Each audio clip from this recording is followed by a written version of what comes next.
الله أكبر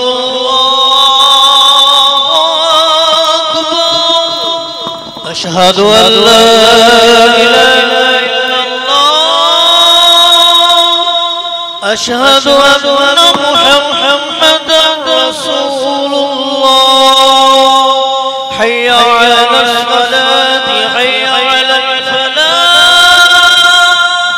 قد قامت الصلاة قد قامت الصلاة الله أكبر الله أكبر لا إله إلا الله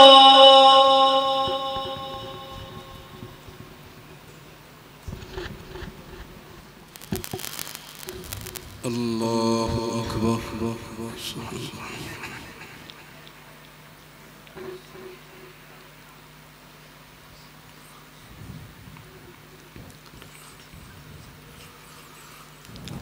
الحمد لله رب العالمين الرحمن الرحيم مالك يوم الدين إياك نعبد وإياك نستعين اهدنا الصراط المستقيم صراط الذين أنعمت عليهم غير المغضوب عليهم ولا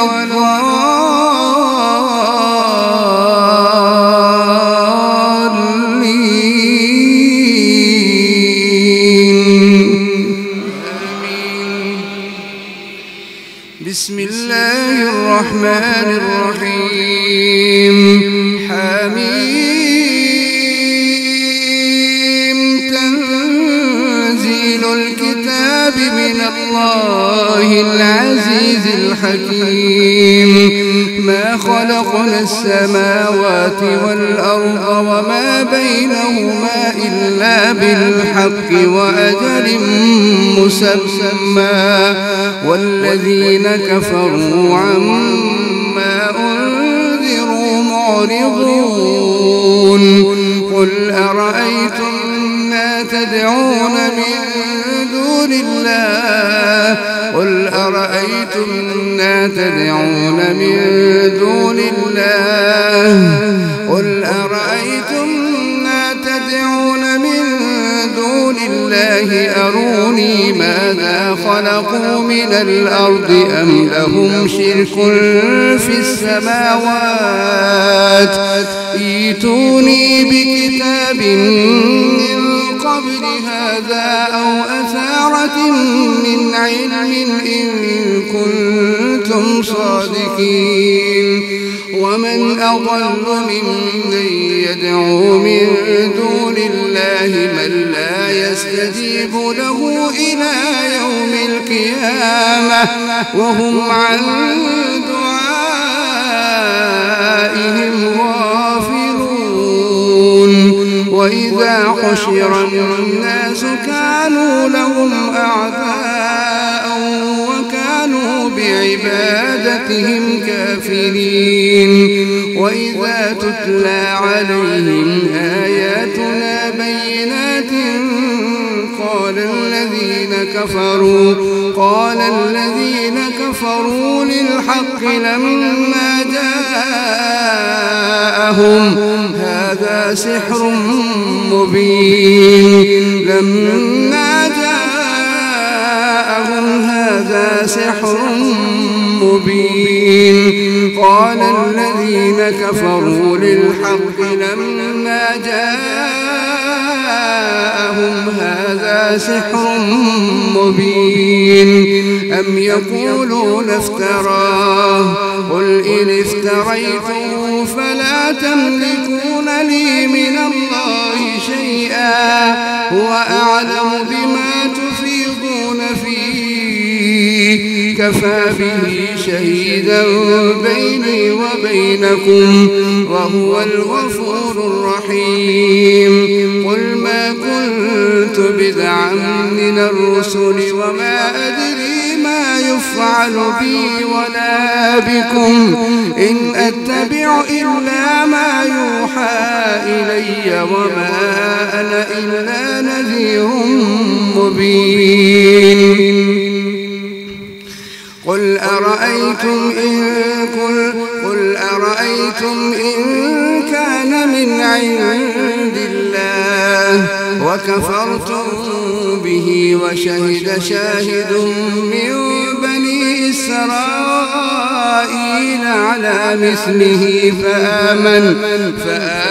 واستكبرتم إن الله لا يهدي القوم الظالمين وقال الذين كفروا لو كان خيرا ما سبقونا إليه وقال الذين كفروا للذين آمنوا لو كان خيرا ما سبقونا إليه وإذ لم يهتدوا به فسيقولون هذا إفك قديم ومن قبله كتاب موسى إماما ورحمة وهذا كتاب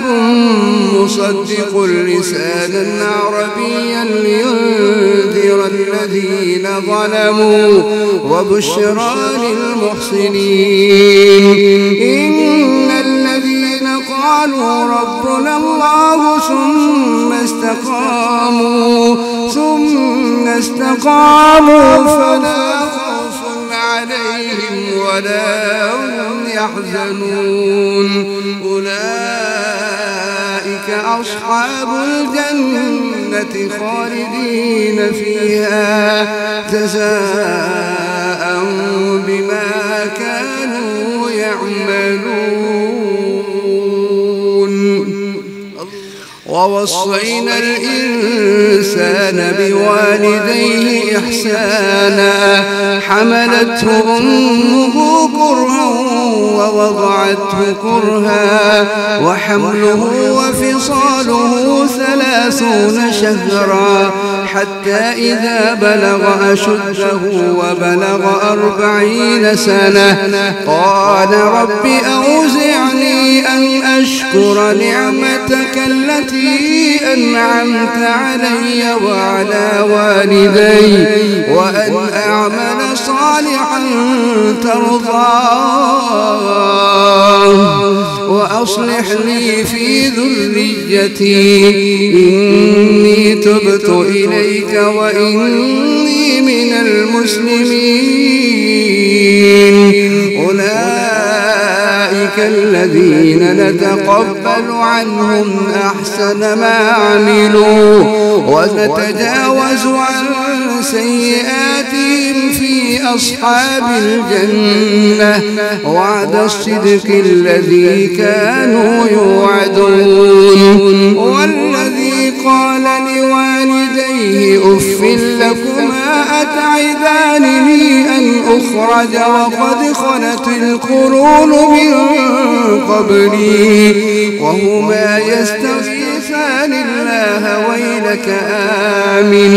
إن وعد الله حق فيقول ما هذا إلا أساطير الأولين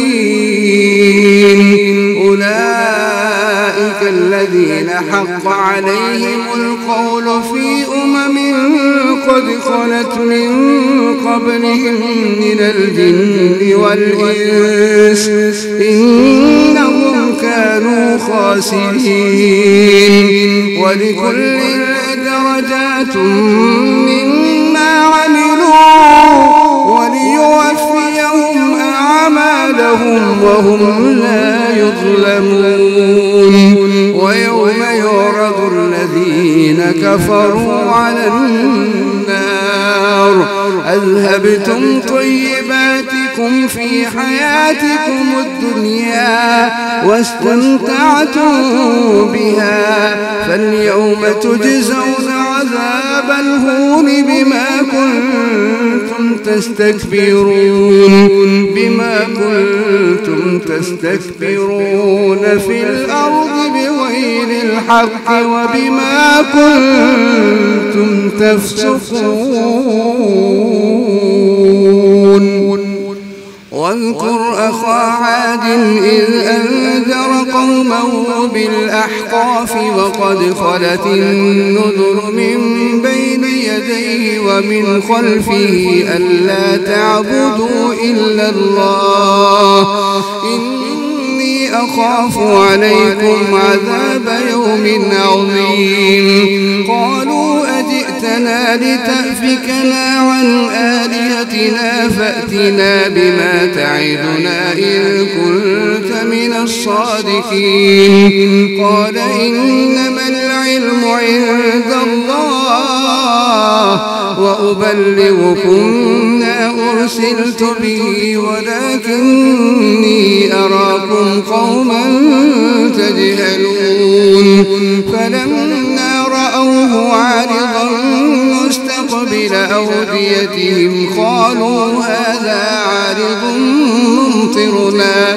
بل هو ما استعجلتم به ريح فيها عذاب أليم تدمر كل شيء بأمر ربها فأصبحوا لا يرى إلا مساكنهم كذلك نجزي القوم المجرمين ولقد مكناهم في ماء مكناكم فيه وجعلنا لهم سمعا وأبصارا وأفئدة فما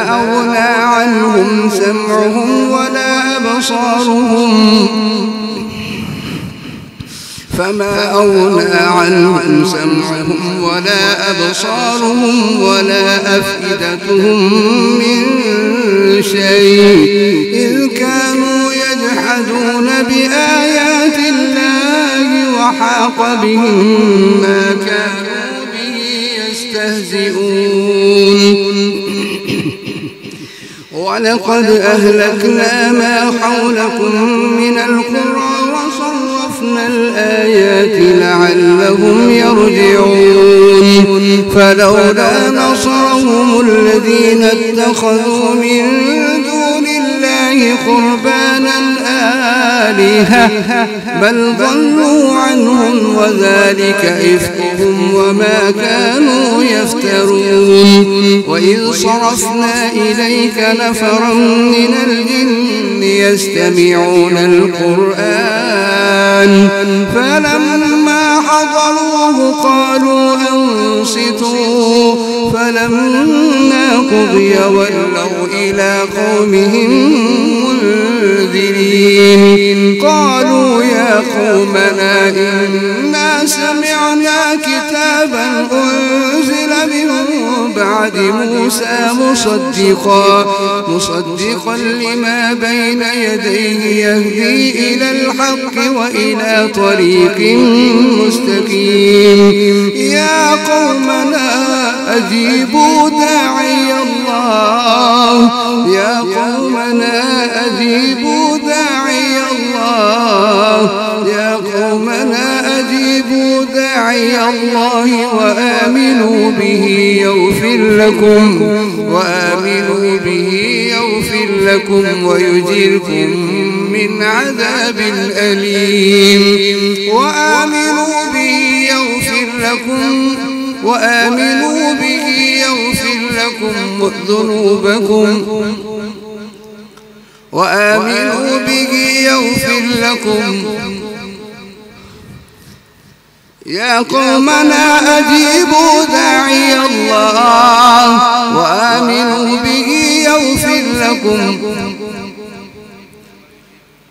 وآمنوا به يغفر لكم من ذنوبكم ويجركم من عذاب أليم ومن لا يجب داعي الله فليس بمعجز في الأرض وليس له من دونه أولياء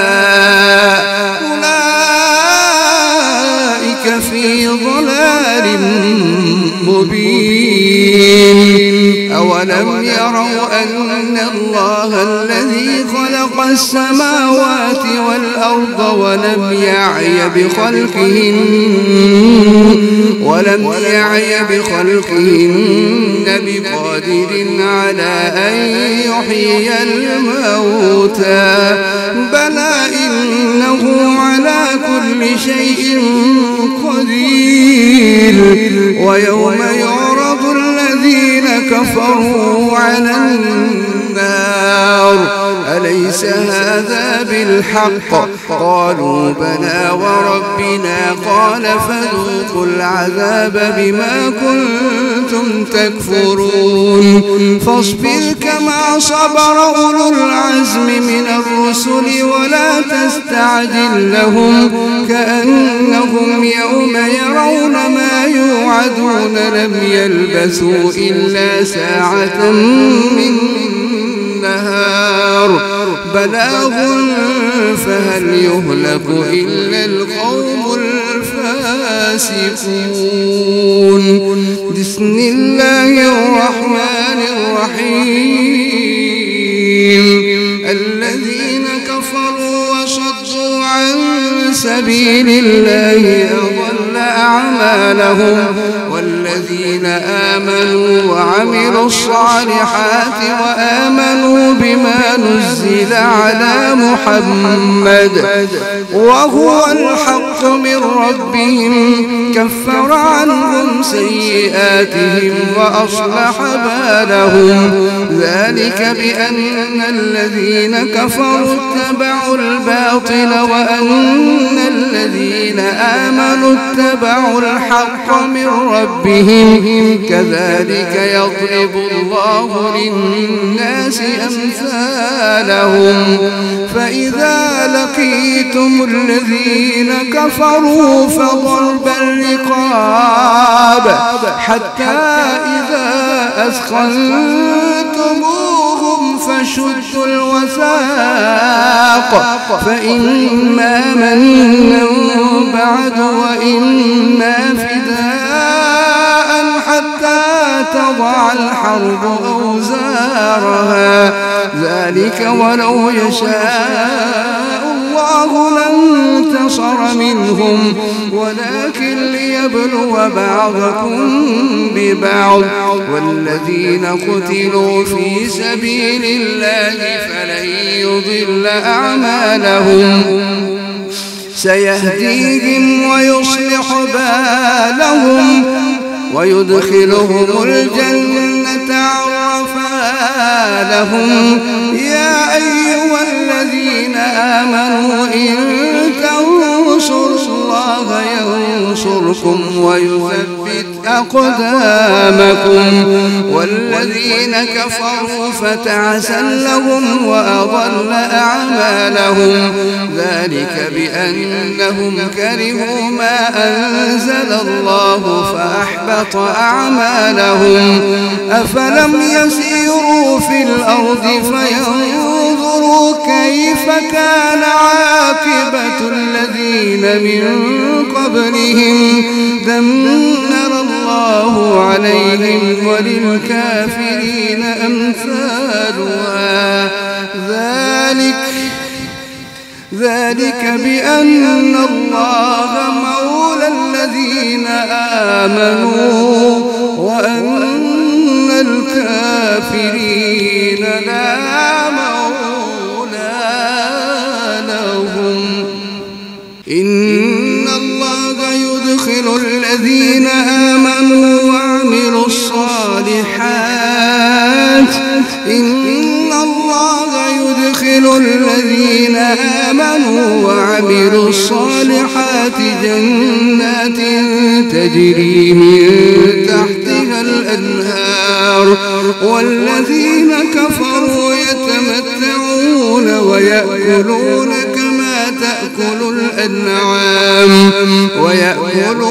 كما تأكل الأنعام والنار مثوى لهم وكأين من قرية هي أشد قوة من قريتك التي أخرجتك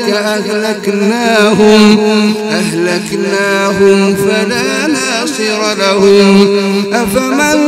كان على بينة من ربه كمن زين له سوء عمله واتبعوا أهواءهم مثل الجنة التي وعد المتقون فيها أنهار من ماء غير آسن وأنهار من لبن لم يتغير طعمه وأنهار من خمر لذة للشاربين وأنهار من خمر لذة للشاربين وأنهار من خمر لذة للشاربين وأنهار من خمر لذة للشاربين وأنهار من عسل مصفى ولهم فيها من كل الثمرات ومغفرة من ربهم كمن هو خالد في النار وسقوا ماء حميما فقطع أمعاءهم ومنهم من يستمع إليك حتى إذا خرجوا من عندك قالوا للذين أوتوا العلم ماذا قال آنفا أولئك الذين طبع الله على قلوبهم واتبعوا أهواءهم والذين اهتدوا زادهم هدى وآتاهم تقواهم فهل ينظرون إلا الساعة أن تأتيهم بغتة فقد جاء أشراطها فأنى لهم إذا جاءتهم ذكراهم فاعلم أنه لا إله إلا الله فاعلم أنه لا إله إلا الله فاعلم أنه لا إله إلا الله واستغفر لذنبك وللمؤمنين والمؤمنات والله يعلم متقلبكم ومثواكم ويقول الذين آمنوا لولا نزلت سورة فإذا أنزلت سورة محكمة وذكر فيها القتال رأيت الذين في قلوبهم مرض ينظرون إليك نظر المغشي عليه من الموت فأولى لهم طاعة وقول معروف فإذا عزم الأمر فلو صدقوا الله لكان خيرا لهم فهل عسيتم إن توليتم أن تفسدوا في الأرض وتقطعوا أرحامكم أولئك الذين لعنهم الله فأصمهم وأعمى أبصارهم أفلا يتدبرون القرآن أفلا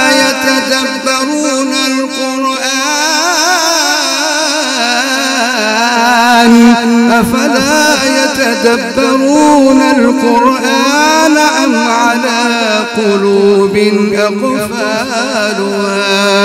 إن الذين ارتدوا على أدبارهم من بعد ما تبين لهم الهدى الشيطان سول لهم وأملى لهم ذلك بأنهم قالوا للذين كرهوا ما نزل الله سنطيعكم في بعض الأمر والله يعلم إسرارهم فكيف إذا توفتهم الملائكة يضربون وجوههم وأدبارهم ذلك بأنهم اتبعوا ما أسخط الله وكرهوا رضوانه فأحبط أعمالهم أم حسب الذين في قلوبهم مرض أن لن يخرج الله أضغانهم ولو نشاء لأريناكهم فلعرفتهم بسيماهم ولتعرفنهم في لحن القول والله يعلم أعمالكم ولنبلونكم حتى نعلم المجاهدين منكم والصابرين ونبلو أخباركم إن الذين كفروا وصدوا عن سبيل الله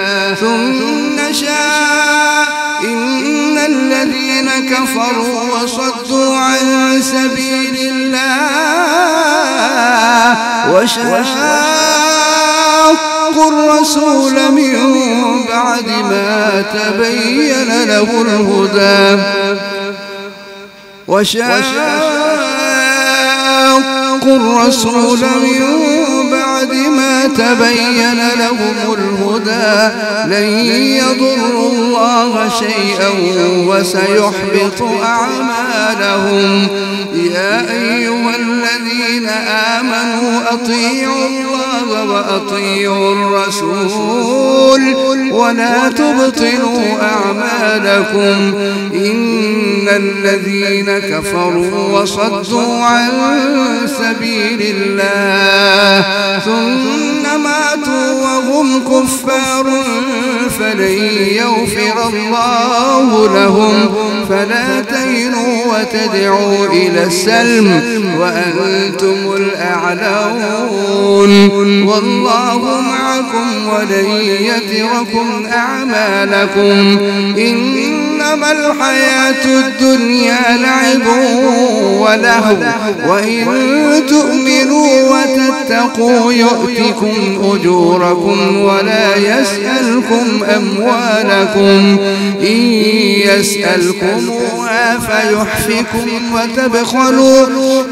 يسألكموها فيحفكم تبخلوا ويخرج أضغانكم ها أنتم هؤلاء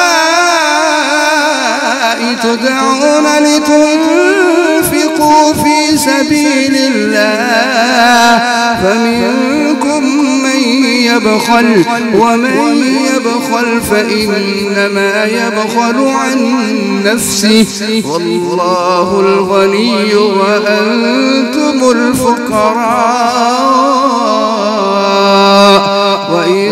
تتولوا كما توليتم يستبدل قوما غيركم ثم لا يكونوا أمثالكم